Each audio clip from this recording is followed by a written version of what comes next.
For the longest time, the big fear on Wall Street around AI was pretty simple. What if this stuff just doesn't work? But then, over one weekend in February 2026, a single research report came out and completely flipped that fear on its head. All of a sudden, the most terrifying question wasn't about failure. It was something else entirely. What if the biggest risk isn't that AI falls short, but that it gets so good, so incredibly fast, that it just shatters the economic models we've all been relying on for, well, a century? That is the question that sent a massive shockwave through the markets, and it's exactly what we're going to unpack right now. And right here, this is the core paradox that has everyone's head spinning. How can something that promises a huge productivity boom, which, let's be honest, should be amazing for the economy, also trigger a massive valuation crisis for the market? It just doesn't seem to make sense, right?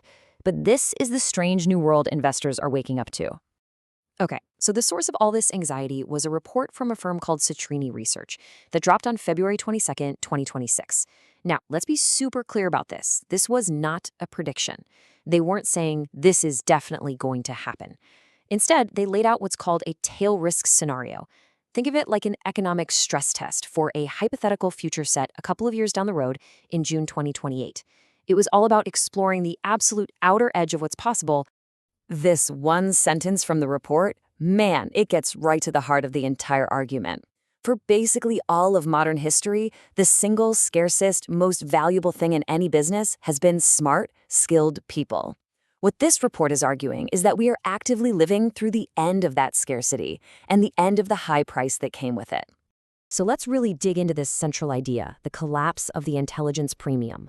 What in the world happens when the very thing our economy valued the most suddenly becomes common, even abundant?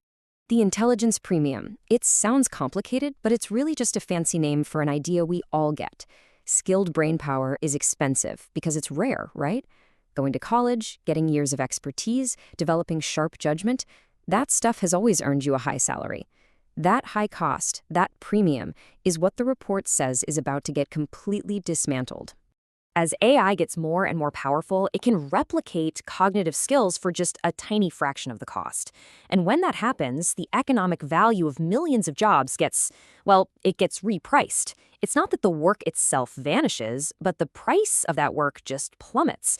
And when you mess with the price of something so fundamental, you trigger a huge chain reaction. And that's the key. This isn't just one single event, it's a cascade. The repricing of intelligence is like the first domino to fall, and it sets off a whole chain of shocks that ripple through parts of the economy you would never, ever expect. To make this feel real, and not just like some abstract theory, the report uses a really powerful, really specific example. A skilled product manager working in the tech industry. A valuable, high-paying job pulling in a salary of around $180,000 a year. That's the historical price tag for that little slice of human intelligence. But what happens when technology comes along and offers a different way? The report then asks this devastatingly simple question. What does it cost to get the same work, or maybe even better work, done by a sophisticated AI agent instead? And this is the number that just absolutely shook investors to their core. $200 a month. Yeah, you heard that right. $200. The gap between 180 grand a year and about 2,400 a year, that's not just an efficiency gain. That is a full-blown economic revolution. And it's the very start of that domino effect. So let's trace the path here. First, cognitive labor gets crazy cheap. That immediately slams the software industry, because so many of them charge companies based on how many employees use their software, those per-seat licenses. If companies suddenly need way fewer people because AI is doing the work, software revenue gets crushed. Then the shockwave spreads to banking. The whole prime mortgage market is built on the idea that white-collar jobs are stable. If those incomes are suddenly at risk, those mortgages get really shaky. And finally, it hits the government, because payroll and income tax revenues just fall off a cliff. And the scale here is it's staggering. We're not talking about some small niche market. The U.S. prime mortgage market is a 13 times trillion-dollar pillar of the entire financial system.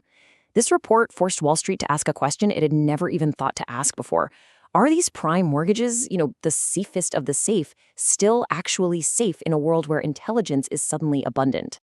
And this wasn't just some academic exercise that people read and forgot about. Oh no. The Monday after that report came out, the market didn't hesitate. It immediately started to price in this brand new and, frankly, terrifying risk. The sell-off was anything but random. I mean, sure, the whole market was down, but look at the targeted damage.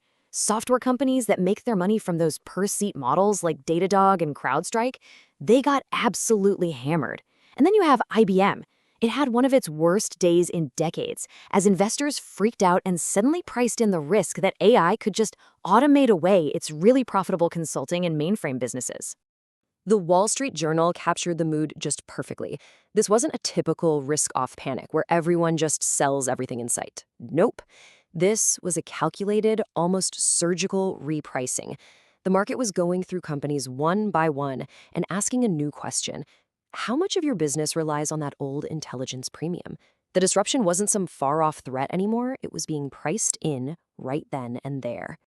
But you know how markets work? In every crisis, there's always a rotation.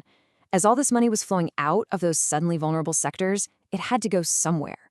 And this gave birth to a whole new defensive strategy, a search for businesses that were somehow immune to this strange new disruption. They started calling it the halo trade.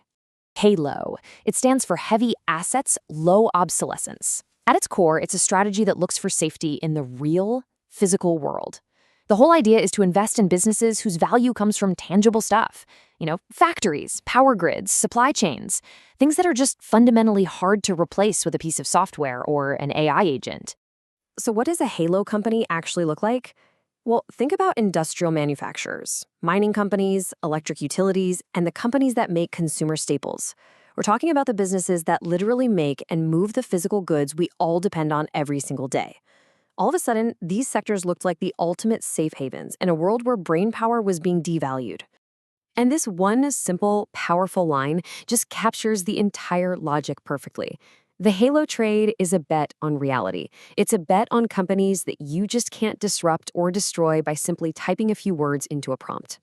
So really, the big takeaway here is that the Citrini report's true value wasn't in trying to predict the future. Its value was giving everyone a brand new checklist for risk. It gave investors, companies, all of us, a new lens to look at the world through, forcing us to ask, how much of my portfolio, or my company's revenue, or even my own career, is built on the shaky assumption that human intelligence is always going to be rare and expensive? And that leaves us with the ultimate question, one that goes way beyond just the stock market. In a world where intelligence becomes abundant, what's left that is truly scarce? Because whatever the answer to that question is, that is what's about to become truly, truly valuable.